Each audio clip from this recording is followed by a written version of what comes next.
Have you ever wondered what's involved in a service dog public access test? Want to see examples of general standards of behavior for service dogs? Well, today we're going to follow two dogs, Byxbee and Figment, as they show us general components of the service dog public access test. Hi, I'm Laura DeMaio Roy, and I'm a certified guide dog mobility instructor, service dog trainer, and trick trainer with more than 15 years experience training and placing service dogs. And today, we're going to go over the service dog public access test. So the Americans with Disabilities Act does not require public access testing. However, the ADA's standards are pretty non-comprehensive, and for me, I think that there's a lot of value in having a standard of testing that I hold myself to. Assistance Dog International, which is kind of like the gold standard for accreditation for service dog organizations, requires a public access test. And as an owner trainer, I want my dog to perform at the same level as any program dog. That's why John Denver is currently gearing up for his Canine Good Citizen test, which he can take once he hits 6 months old. Once he earns his CGC, he can then take his CGC-A and CGC-U, and then finally a public access test. I actually have a full video on the testing pathway that I use for service dogs that is further explained in this video up here, so check that out after this one. But why test if it's not required by law? Putting ourselves under the stress that comes along with a formal public access test can help prepare a team for the real life challenges that are going to come up when you're working your service dog. Testing can also give you objectives to work towards if you need a little bit of extra guidance in structuring your public access training. And a big thank you to Eve and Byxbee and Ari and Figment for allowing me to film various portions of their pretest and public access tests to be used in this video. Both dogs are a little under 2 years old, and I've been working with the teams on and off since they were puppies, so they've made so much progress, they've put in so much work, and I am so proud of them. So now would be the perfect time for you to show our handlers, Eve and Ari, some love by heading on down and booping that like button.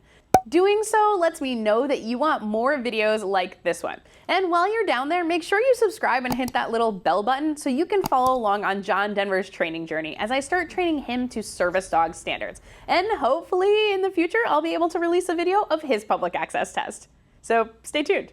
All right, let's get started. So today I'm going to be showing you general components that are on most public access tests, but these tests are going to vary by organization because again, there is no standard in the US for public access testing. This particular test is based off the ADI test with some components changed or added on where I wanted to see certain things from my clients. But an important note here is this test is only 20 to 30 minutes long or so when done out in public. And that is because the people that I am testing with this public access test that I'm using here are clients of mine for the last at least year or so. So I have a very high understanding of what their skill level is at. So even though it may not have, for instance, public transit like buses on the test, I have trained that thing with the client, and their service dog. So that's to say that some organizations may have more comprehensive tests, but for me that isn't necessary because my clients have already taken the CGC, the CGCA, and the CGCU with me, and I never have a client take a public access test that I don't think they are well prepared for and going to do well at. I do have an example of a test that's pretty similar to the one that you're going to see today that's put out by Psychiatric Service Dog Partners. So I'm going to link that as well as some other important resources over in this free Patreon post. So I will put that down in the comments and the description for you to check out. All right, let's start with exercise number 1, which is controlled exit from a vehicle. So what we're looking for the controlled exit from the vehicle portion of the test is that we want the dog to wait for the handler to open the door, not barge out of the door, and we want the handler to be able to leash the dog while in the car. Now, some handlers will choose to put the service dog vest on while they're still in the car. That works as well, but we basically want to make sure that before we ask our dog to jump out of a car into a parking lot where there might be cars coming by, they are safely leashed. And we also want to make sure that they don't jump out until you cue that exit from the vehicle. So they need to wait in that car and then you cue them to come out of the car. Once they exit the vehicle, we want the dog to wait outside the vehicle under control, meaning that they don't need to be like laser focused on the handler, but they can't be dragging the handler over to, say, sniff something that's on the ground that they're interested in. In practice, it's a lot easier to just train the dog to reorient to handler than anything else here. Part of the reason that we're going to want our dog to be under control once they exit the vehicle is that the next thing that happens in the test is that a dog walks by the dog that's just come out of the car. So you're in a brand new environment and your dog exits the vehicle and then a new dog walks past you, and we want to make sure that the dog remains under control. Just an editor's note here while you see another example of the dog walking by is that all of the audio has been removed from this test because it had music playing in the background, which would have gotten me a copyright strike on YouTube. All right, on to dog walk safely into building. Now, depending on where the building is in comparison to where you're parking, this can be a longer or shorter portion of the test. In one of the locations, there was quite a long walk before heading to the building that we were going to, with lots of traffic, so cars going by, as well as people and dogs and all of that. It was, 65 and sunny in California. Everyone was out, but it was awesome to be able to see the dogs perform in that environment before we even got into the building. So when we're talking about dogs walking safely to the building, we're talking about the distance it takes to go from the car to whatever building you're going to, the dog being able to be calm around traffic, and the dog being able to enter that building calmly. So waiting for the door for handler cues. The dog doesn't necessarily have to sit at the door and wait, but they do need to not be pushy and kind of rush through the door when you open it. So we just want to make sure the dog is going along with the handler as they enter the building. Honestly, it was so hard to narrow down the clips for this portion because there was so much nice work in a busy environment by these teams. So here's Byxbee casually approaching the store that we're going to do the majority of the test in. And you can see that Byxbee kind of just stays by Eve. They walk nicely, calmly, and controlled into the building. She's able to hold the door open for me without her dog rushing in, and we're ready to take off. So let's talk about building etiquette.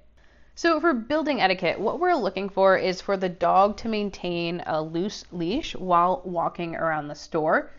We want the dog to ignore people within the store, so being able to pass people without trying to sniff them or solicit attention from them. And we also want to see the dog being able to move through tight quarters while maintaining handler focus. Again, we don't need a dog that's laser staring at the handler the entire time. That's unrealistic and frankly, just not comfortable for the dog over the long term. But we do want a dog that's able to stick with the handler, whether they go fast or slow or stop to look at something. And that also means stopping to look at something without sniffing the thing the handler stops to look at. But we are looking for the dog to be able to adjust their speed and to stop when the handler stops. Also inside the building, we want to make sure that the dog can navigate a set of stairs or an elevator in a controlled manner. So a set of stairs means the dog is not rushing up or down the stairs, that they maintain alignment with the handler going up and down. And for the elevator, that means being able to go press the button, wait for the doors to open, let people out that are in the elevator, and then go into the elevator. I like the dogs to be able to ride in the back corner of the elevator, and we want to make sure that they are feeling calm and not stressed by elevator travel. Section 4 is sits, something you've been teaching your dog probably since they were a puppy. We need the dog to be able to sit on cue with no more than 2 cues, and we want the dog to remain in the sit until released or cued by the handler to do something else. Now, while we're in the sit, we're going to make sure that the dog can stay under control as a shopping cart passes by and that they don't show any fearfulness or shyness or try to get away from that cart. Next is another pretty simple one, and that's our down. So making sure our dog understands our down cue. We want the dog to down on cue with no more than 2 cues. So you can ask them once. If they don't down immediately, you can ask them one more time. You can use verbal or a physical hand signal. And then while we're in that down, we want the handler to be able to walk 10 feet from the dog, wait 30 seconds while the dog remains in that down stay, and return to the dog. The dog needs to remain in the down until the handler cues them to do something else like get up, walk off, sit, any of those things. Now, because this is a public access test, the dog should be at the level that you are able to drop the leash and go 10 feet away. If your dog is not at the level, if you have any thoughts that your dog might get up if you drop that leash, then you should be practicing this in a pet-friendly location and on a long line, like a 10-foot long line. This test only does a 30-second stay, but it's great to be able to build that up to many minutes. For instance, if you were at a doctor's appointment and your dog needs to be stationed in the corner while you're at the table, something like that, we want to have a long stay that doesn't require you to babysit your dog in any way. Because we don't want dogs running through a store off leash, the recall on the public access test is pretty simple. It's walk to the end of the leash, typically a 6-foot leash, and then call your dog to you. Outside of public access testing, you are going to want to practice your recalls of longer distances and under much higher levels of distraction.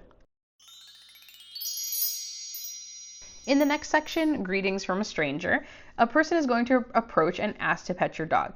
The dog needs to maintain a sit or a down position while the person is petting the dog, and the dog needs to make sure that they aren't jumping on people or, overly solicitous, anything like that. They need to maintain position.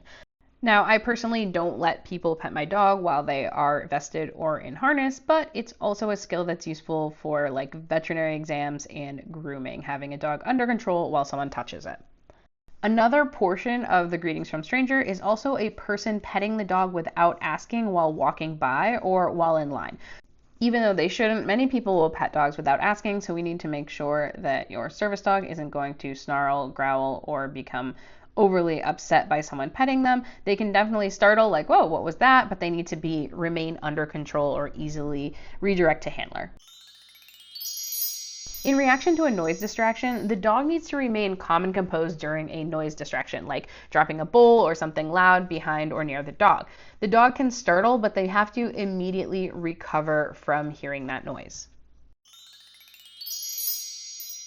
Now, the restaurant section of the test is the part that most teams are going to have to train the hardest for, because there's a lot of, leave it food on the floor, people, all of that kind of thing. And we're going to do this either in a restaurant or in a restaurant-like setting, because you're not always going to have access to a restaurant during the test. So, some place where you're going to be eating and there's tables to sit at. What we're looking for here is several different things. First, the dog is unobtrusive and out of the way of customers and employees. So we want the dog to be able to tuck to the level that they're able to in that scenario and not be in people's line of travel where they're going to trip over them. We also need the dog to be nice and quiet during the meal while they're tucked under the table or nearby. And then the two difficult ones are the food drop and ignoring food while walking by. So one of the things we want the dog to do is be able to ignore a piece of dropped food. It's really common in restaurants for, yourself or someone nearby to drop food on the floor, and we don't want a dog that's sees the food dropped and just goes and tries to eat it off of the floor immediately. So we want to teach an auto leave it for dropped food. And then we also want the dog to ignore food on the floor while passing by. I've been to many restaurants where there's lots of French fries, food all over the floor. We need to make sure that your dog isn't lowering their head and trying to lick or grab food off the floor while you're going to your table. Here's another example of Byxbee walking by some food and having it dropped. I actually had someone drop an entire container of ranch dressing basically on top of my service dog right by her feet that had to be cleaned up. So this is real life stuff that we're training for.